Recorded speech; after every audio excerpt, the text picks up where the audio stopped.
Hola muchachos, ¿cómo están? Para hoy vamos a mirar 9 motos que posiblemente ya no lleguen este año 2022 y que tal vez lleguen en 2023 o que tal vez nunca lo hagan. Aunque estamos a poco de terminar este año, las posibilidades de que lleguen nuevas motos a nuestro país para este 2022 cada vez son más pocas. Además, ingresar una moto nueva al mercado no es tan fácil por temas de ensamble, pruebas de terreno, la fluctuación del dólar, estudio del mercado por temas de precios, aranceles y muchos más factores. Podría ser que las marcas tal vez lo dejen para el año 2023 para sacarlas como modelos 2024. En este listado solo tendré en cuenta motos de baja cilindrada, que es la categoría que más se comercializa en Colombia y posiblemente así pase en otros países de Latinoamérica. El orden no tiene nada que ver con sus prestaciones, es solo para llevar un conteo. En el puesto número 1 tenemos la TBS Apache 160 4 válvulas FI ABS. En Colombia la Apache 160 4 válvulas fue en su momento la moto más innovadora, pero ahora es una de las motos más quedadas respecto a la competencia, en el sentido de no tener inyección electrónica ni ABS. Se le abona que tiene embrague antirrebote y la potencia que tiene. Lo del Smart X Connect me reservo la opinión en ese punto. La versión que existe en la India tiene modos de manejo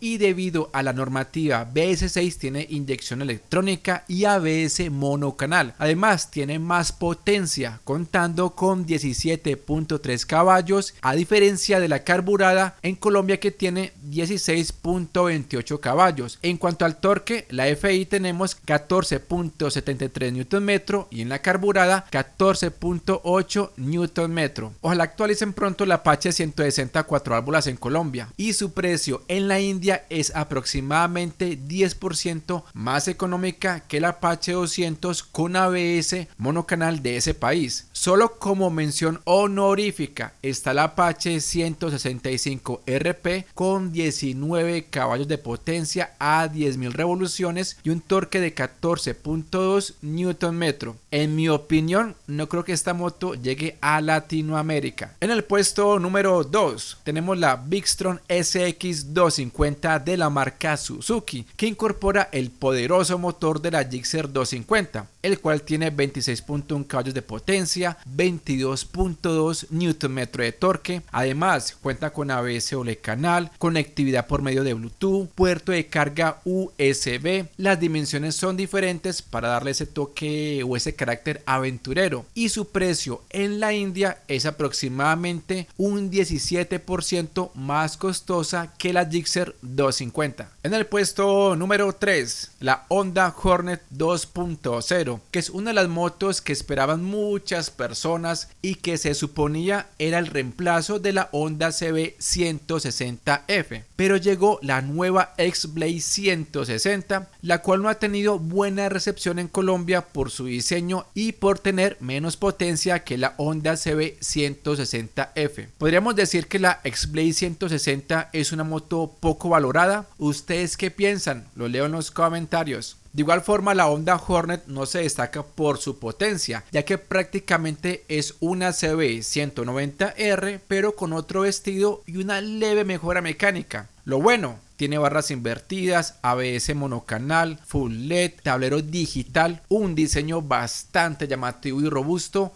y un motor confiable. Su cilindrada 184.4 centímetros cúbicos, refrigerado por aire, transmisión mecánica de 5 velocidades, su potencia es de 17 caballos y su torque es de 16.1 Nm. Su precio en la India es aproximadamente un 17% más costosa que la X-Blade 160. En mi opinión, dudo que llegue esta versión a Colombia. ¿O ustedes qué opinan? ¿Prefieren la Honda CB 190R o la Hornet 2.0? En el puesto número 4 tenemos la polémica Pulsar N250 y su versión con semicarenado, la F250, motos que causaron mucha discusión por la configuración de su motor y se esperaba más potencia al ser de la línea Pulsar, aunque afirman que es una evolución de la descontinuidad continuada Pulsar 220. En estas nuevas motos tenemos un diseño más fresco, iluminación full LED, embrague antirrebote, refrigeración por aire, el tablero con un rediseño exterior pero sigue siendo mixto, o sea análogo y digital, y además ya pasó de tener ABS monocanal a tener ABS doble canal. Su transmisión es mecánica de 5 velocidades. Podemos decir que la competencia directa de la FZ25 de la Yamaha. Su potencia es de 24.1 caballos y su torque de 21.5 Nm. Y su precio en la India es superior a la Pulsar NS200 pero inferior a la Dominar 250. En el puesto número 5, una de las más esperadas desde hace tiempo en Colombia, la famosa Yamaha 3.0, la cual tiene un diseño bastante llamativo, cuenta con ABS monocanal, tecnología LED en su faro y hay una versión con conectividad por medio de Bluetooth, con un motor súper confiable, eso sí con menos potencia pero con más torque comparada a la versión 2.0, esto debido al cumplimiento de normativas ambientales. En la 3.0 tenemos 12.2 caballos de potencia y en la 2.0 13 caballos de potencia, torque en la 3.0 13.6 y en la 2.0 12.8. seguramente para los que les gusta la marca Yamaha la potencia no es tan importante. Y antes que mencionen en los comentarios que ya salió la FZ 4.0, permítame decirles que eso no es cierto, ya que la nueva Fazer FZ15 ABS lanzada hace poco es una moto fabricada en Brasil con el diseño basado de la FZ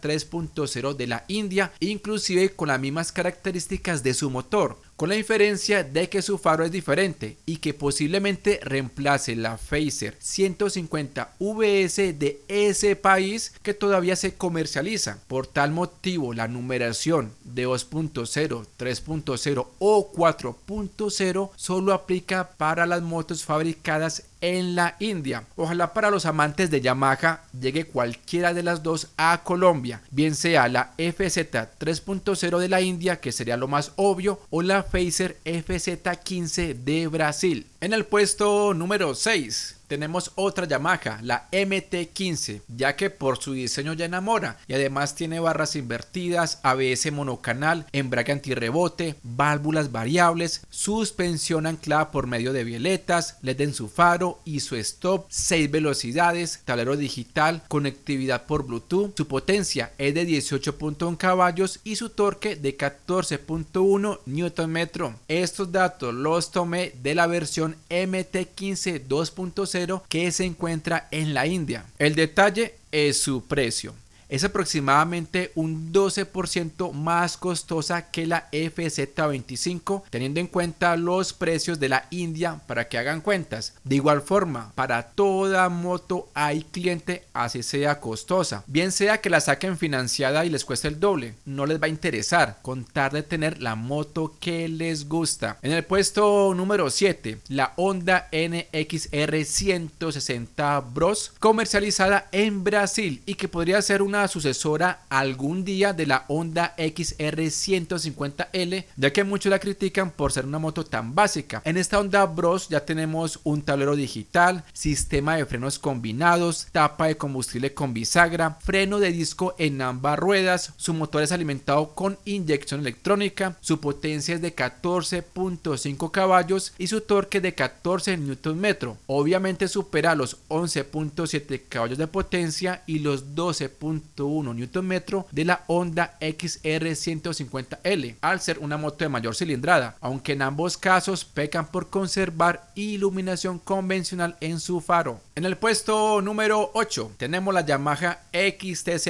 Cruiser 150 fabricada y comercializada en Brasil, la cual tiene tecnología LED en su stop y en su faro, tablero 100% digital, puerto de carga USB, ABS monocanal, freno de disco en ambas ruedas y con inyección electrónica. Sería un excelente reemplazo o actualización para la XTZ 150 comercializada en Colombia. La potencia en Brasil varía solo un poco si se utiliza gasolina o etanol, pero nos vamos si fuera con gasolina. Su potencia 12 caballos y su torque 12.7 Nm, de acuerdo a la página de Yamaha Brasil, y y cambia un poco respecto a la XTZ 150 de Colombia, que tiene 12.3 caballos de potencia y un torque de 13.1 Nm. Y en el puesto número 9 tenemos la Pulsar N160, copiando el diseño de su hermana la Pulsar N250, misma estrategia utilizada por Suzuki con la Gixxer 250 y la Gixxer 150, y la TBS con la Apache 200 y Apache 160 4 válvulas. Aunque en Colombia la Pulsar NS160 tiene ABS monocanal e inyección electrónica, tiene el mismo diseño ya muy conocido de la Pulsar NS200. Sin embargo, en la nueva Pulsar N160, aparte de su bonito diseño, incorpora tecnología LED en su faro, el tablero casi el mismo pero con un poquito de más estilo, puerto de carga USB que ya viene de serie, refrigeración por aceite, 5 velocidades, eso sí, apenas trae 2 válvulas y no 4 como la Pulsar NS160. Hay 2 versiones, una con ABS monocanal y otra con ABS doble canal. Su potencia es de 15.78 caballos y su torque de 14.65 Nm, casi igual que la NS160. Amigos, sé que faltaron otras motocicletas, pero no quería hacer el video tan extenso. Para los precios solo me basé en porcentajes, ya que si doy un precio hoy en cualquier tipo de moneda, ya no aplicaría para la persona que ve este video a los 3 meses de publicado. Pregunta: ¿quiénes esperan las motocicletas mencionadas anteriormente o la moto sin mencionar, como la Arizona 200 de Victory, la MRX 200 también de Victory, o no sé si habrá alguna persona que espere la Venom 250 con inyección electrónica y ABS mostrada en la feria de las 2 ruedas? Muchachos, like a este video si les gustó el contenido y compártalo en sus redes sociales, se los agradeceré bastante. Mi nombre es Oscar de su canal Resmotos. Como siempre, gracias si llegaste a la parte final de este video. Bendiciones para ti y tu familia. Hasta la próxima. Chao, chao.